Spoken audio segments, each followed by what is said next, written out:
At the beginning of 1941, Moscow is the only great European capital not yet at war.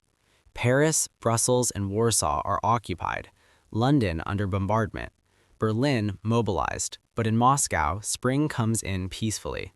For several months, the atmosphere is relaxed. The great political purge has been achieved, and copies of the third five-year plan fill the bookshops. The Muscovites have begun the new year full of confidence, even though on the other side of Europe, the imperialistic war grinds on. Besides, since the division of Poland and the annexation of the Baltic states, the frontier is a long way off. The Germans are 600 meters from the capital. In case of danger, the Red Army is always there, powerful, doubtless invincible. Anyhow, why should there be danger? Stalin, with some skill, has signed a pact with Hitler, thus saving the peace. On November the 12th, 1940, Molotov, Stalin's right-hand man, arrives in Berlin, welcomed with great ceremony. Hitler proposes dividing up the British Empire since, on all the evidence, England is going to be overwhelmed. Molotov demands explanations. What are the Germans going to do about Romania and Finland? And why is Hitler so concerned with Bulgaria, Turkey, and the Balkans? All this is very suspicious. Schmidt, Hitler's interpreter, is worried. No one has ever taken this tone with the Führer. The conference achieves nothing, and Molotov returns to Moscow. It's true that apparently nothing has changed. There are strange sights like that of General Guderian, creator of the German armored forces, reviewing Soviet tanks and thinking of what is to come. Hitler, in fact, pursues his policy of diplomatic encirclement unceasingly in the newly adherent countries who signed the Anti-Comintern Pact. Defiant Yugoslavia is bombarded and occupied in a few weeks. So is Greece. The links with Spain, Italy, Hungary, Romania, and Bulgaria are strengthened at the Reich Chancellery in Berlin. Von Ribbentrop is very busy in the name of the Führer. Signing sessions follow each other in quick succession, more than 10 pacts between 1940 and May 1941. At the other end of the world, a little man is getting ready to leave for Europe. Yosuke Matsuoka, Japan's foreign minister, has meetings arranged with Hitler and Stanley. According to which agreements he signs, one will know on whose side destiny leans. Mr. Matsuoka is accompanied to the railway station by all those Tokyo-based German diplomats. Among them is the ambassador's press attaché, Richard Sorge, Nazi double agent and true communist, Stalin's #1 spy. From Tokyo, Sorge, who signs his messages Ramsey, tells the Kremlin everything. In this text of 25th of March 1941, for example, the German offensive against the USSR will begin in the second half of June. The strongest attack will come from the German left wing. Stalin, although told, doesn't believe it. Meanwhile, Mr. Matsuoka carries on. In Berlin, Hitler sounds him out. What will Japan do if by any chance war breaks out between the Reich and the USSR? Politely, Mr. Matsuoka steals away. 2 days later, on the 13th of April 1941, Matsuoka is in Moscow, where he signs a non-aggression pact between the Soviet Union and Japan. Stalin is delighted. He will not have to make war on two fronts. At last, Hitler has made his decision. Since the summer of 1940, he has dreamt of a great campaign, the greatest war of all time. His generals, when consulted, are scarcely timed to raise objections before Operation Barbarossa takes shape. On June 22, 1941, at 3:30 in the morning, without a declaration of war, the Wehrmacht enters Soviet territory. The assault troops throw footbridges across the river B. The frontier posts are taken, the barbed wire cut.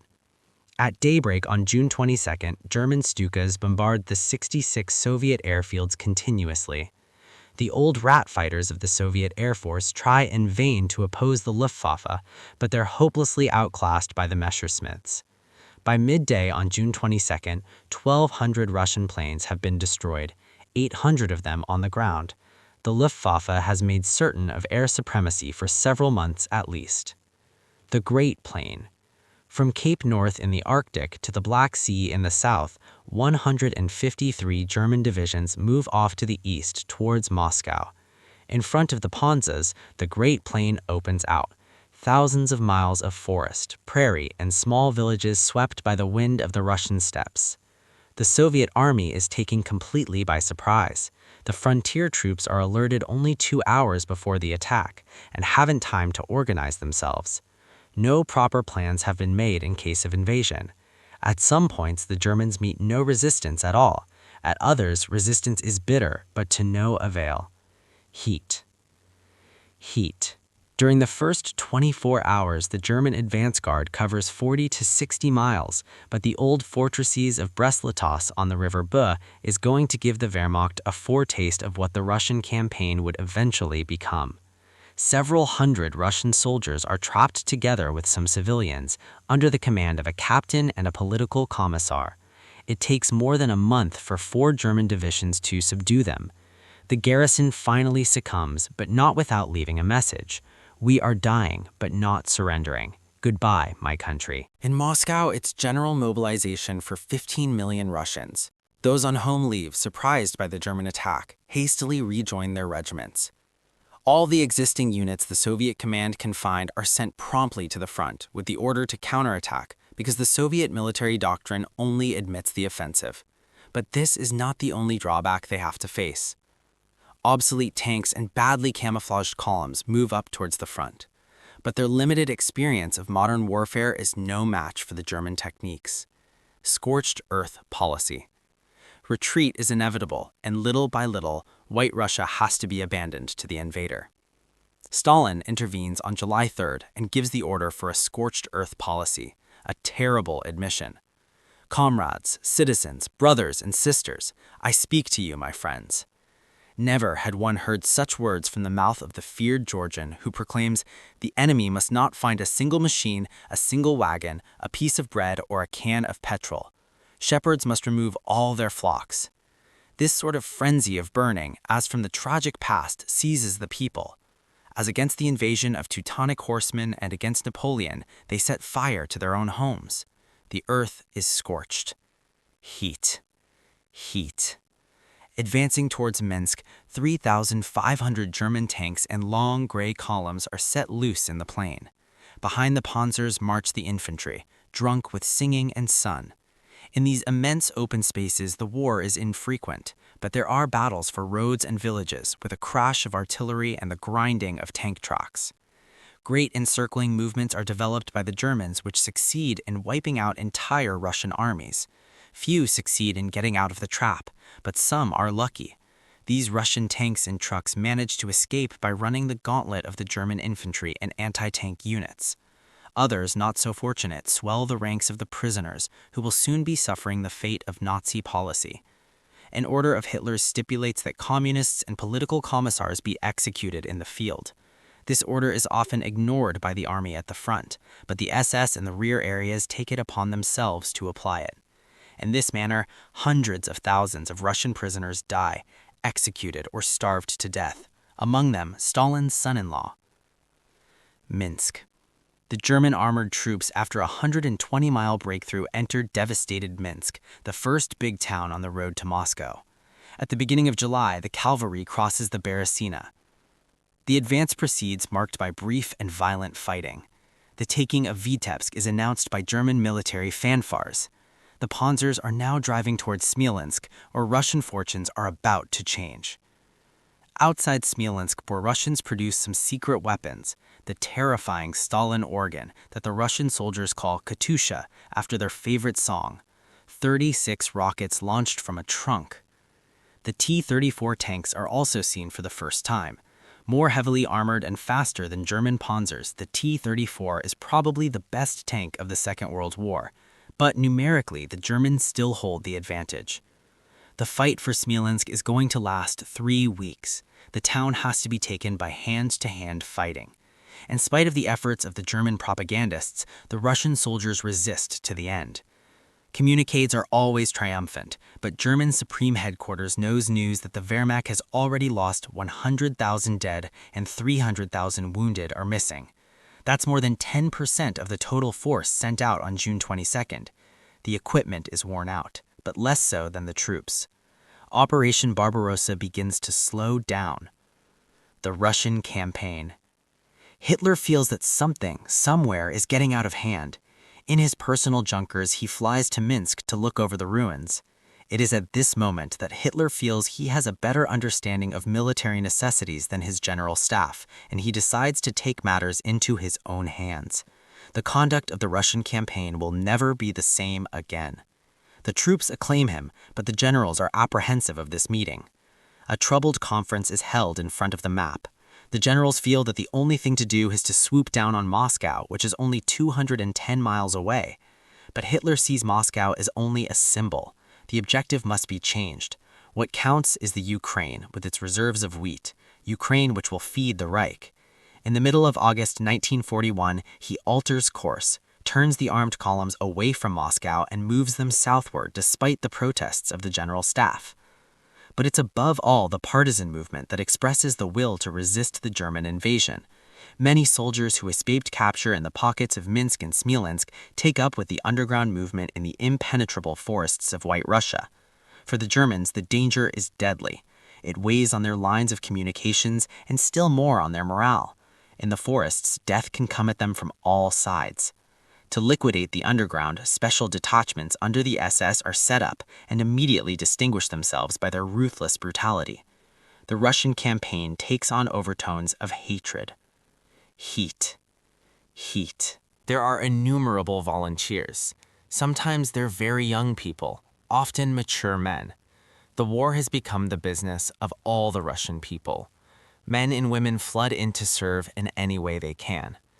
Vintage equipment is used to train the raw recruits, and government posters promise better material to come.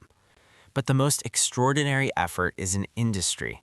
1,500 factories have been hastily moved from threatened areas. Thousands of trains have carried them hundreds of miles towards the Urals and Siberia. And some weeks later, the men and women work again for the Red Army. The Germans are going to learn that the Soviet Union is also a great industrial power. On the same day as the German invasion of Russia, Churchill from London offers Stalin the help of Great Britain. Some weeks later, Sir Stafford Cripps, British ambassador to Moscow, signs an age treaty. The same agreement will be signed soon with Averell Harriman, special envoy from Roosevelt. Almost immediately, thousands of tons of war equipment leave the British ports. To get to Murmansk, the convoys must run the blockade of the German U-boats in the icy seas. But as time passes and the Ukraine is conquered, Moscow once again is the #1 objective for the Wehrmacht. Operation Typhoon. General Guderian moves off on September 30th in the direction of Moscow. It's the first act of Operation Typhoon. The objective to take the Soviet capital in a pincer movement by more than 50 armored divisions. There is bitter fighting in the forest of Vyazma and Bryansk. The mass formations of German armor succeed once again in surrounding several Soviet armies and inflict enormous losses on the Russians. For the highly mechanized German army, the problems grow more severe. Heavy rain bogs the primitive Russian roads. Early frost complicates the situation. In the icy mud of these roads, the Germans lose precious days. Big movements become impossible. Only the tracked vehicles can still go on. The speed of the supply trucks has fallen to 18 miles a day. The transport gets bogged down in the evening and by morning is stuck in the frozen earth. The advance guard has to wait 3 weeks for fuel and munitions. Further to the rear, the situation worsens. The lines of communication are stretched to the absolute limit. Provisioning is held up, and the Russian railway lines have to be changed to the German gauge, which is narrower. As soon as the frost hardens the earth, thousands of trucks get on the move, hoping to regain lost time. In Moscow, with the Germans now less than 120 miles away, panic sets in. Can the capital be saved? The state of siege immediately proclaimed clears any doubts about giving way. The administration is sent to the town of Kubichin, a few hundred miles to the rear. Half the citizens are evacuated towards the east, but the rest prepare to stay and fight. In the squares and boulevards, women dig anti-tank ditches and raise barricades. In a few weeks, 400,000 volunteer workers dig 5,000 meters of trenches. Soon, the city bristles with obstacles, steel and wire, tent traps, and barrage balloons to stop the dive bombers. National monuments are protected as far as possible. The Bolshoi Theater and the Lenin Mausoleum are camouflaged. Moscow prepares for the German attack. Each section of the city supplies an infantry division hastily equipped, and in this way, workmen in uniform wage war against German armor. To counter the morale of the Muscovites, the Luftwaffe launched terror raids. Every evening, hundreds of bombers, the same planes which in the preceding year bombed London, fly eastwards. Each night, the mayor of Moscow, Pronin, picks up his telephone and gives the alarm. As soon as they hear the sirens, people go down into the metro, the subway system of Moscow, built only 3 years previously and the pride of the country. The German aim is to burn the city, which still has many houses made of wood. In Moscow itself, the civilian population become firefighters and learn to extinguish incendiary bombs. There aren't enough men, so the women and children are grouped into firefighting brigades. On November the 6th, Stalin decides to leave the Kremlin to attend a meeting of the Consim. Speaking to the Moscow party leaders on the 24th anniversary of the October Revolution, Stalin attempts to rally the morale of the people.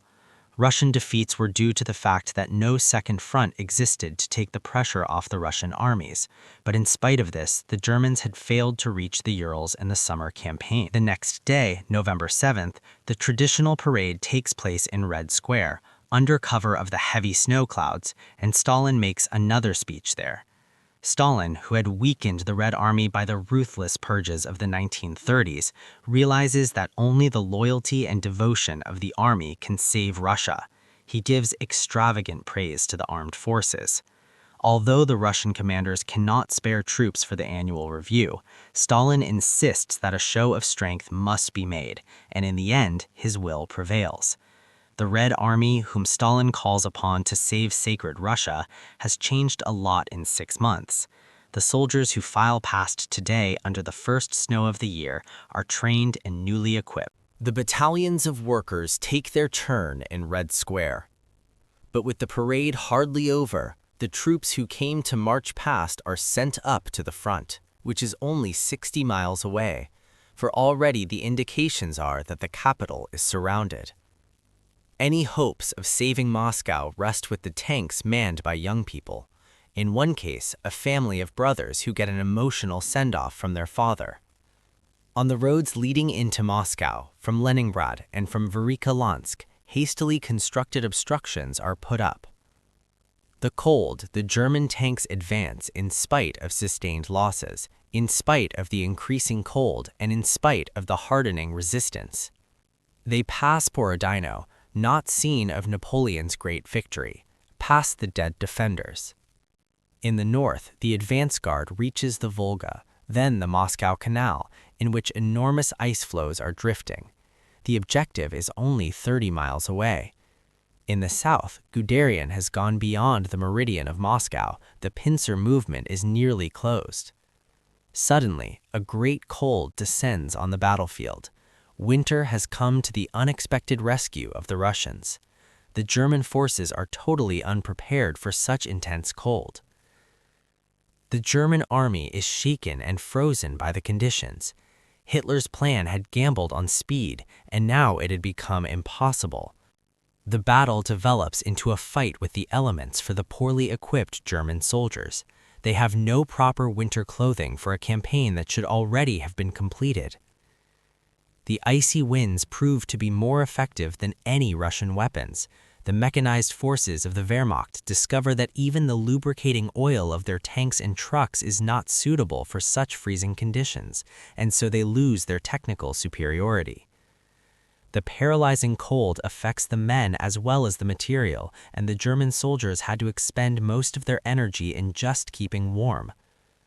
It seems impossible that the meticulous planners of the General Staff could have overlooked such a basic situation. Napoleon had already set a historic example. In Germany, news from the Eastern Front provokes disbelief, then a surge of emotion. 3 million parents of serving soldiers search their cupboards for warm clothes. A gigantic collection is organized across the Reich, but it's too late.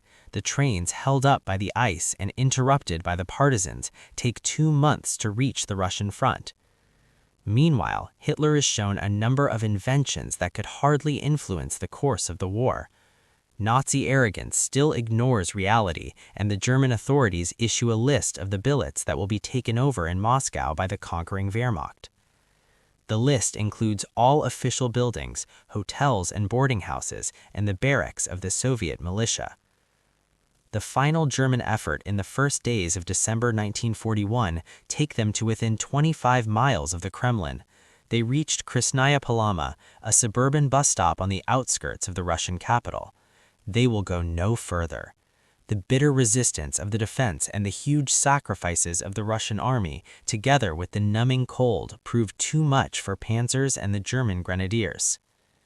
The fact of the matter is simply that the Wehrmacht does not have sufficient strength available to continue the assault. Now, when the German tide has reached its limit, a new blow threatens from the east. Coming west from the Urals in Siberia, new Russian shock troops come into the line. The rugged Siberians are prepared to fight in temperatures that fall to 40 below zero.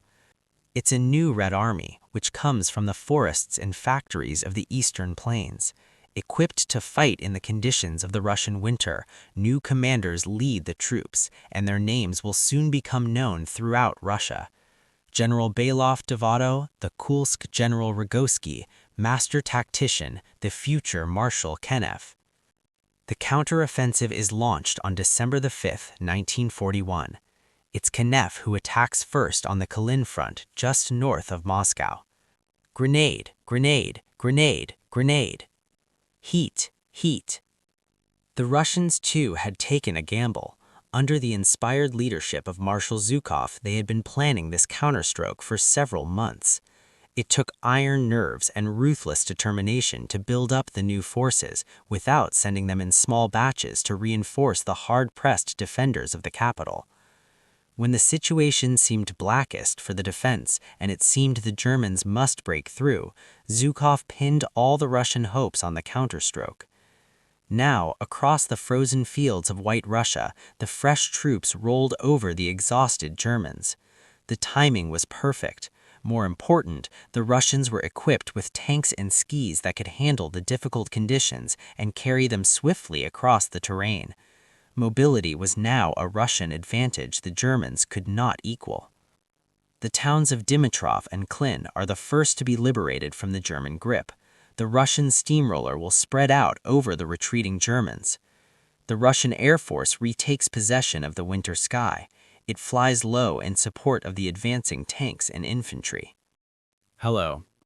Towns and villages are recaptured one after another, like Klin, where the Germans, though retreating, continue to put up a stubborn defense. The Wehrmacht is fighting for its life. Overwhelmed by Russian numbers, it still holds together and remains a hard foe.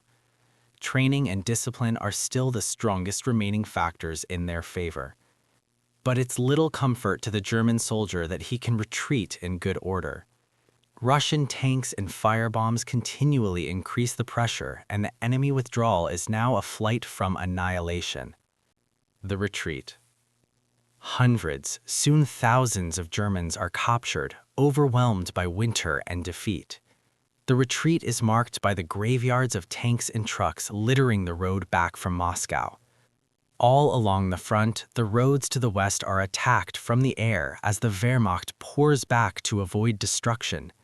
Harassed from the air, the Germans are also hunted on the ground by the Cossack cavalry, who sweep in pursuit over the snowfields that no tank could negotiate. The retreating German army disappears into a blinding blizzard, leaving thousands of dead.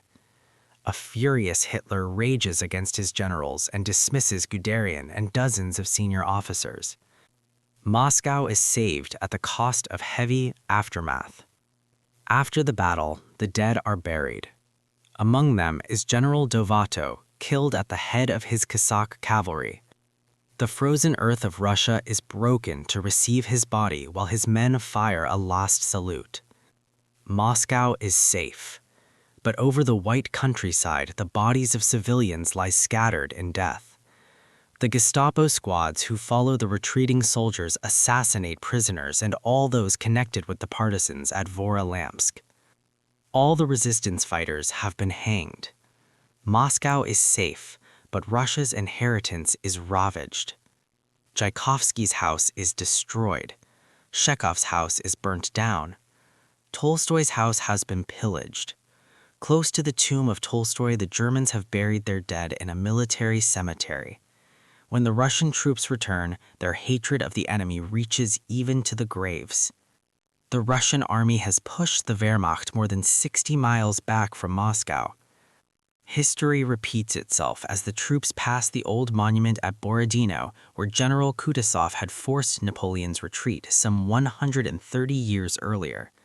For Moscow, the hour of liberation has come.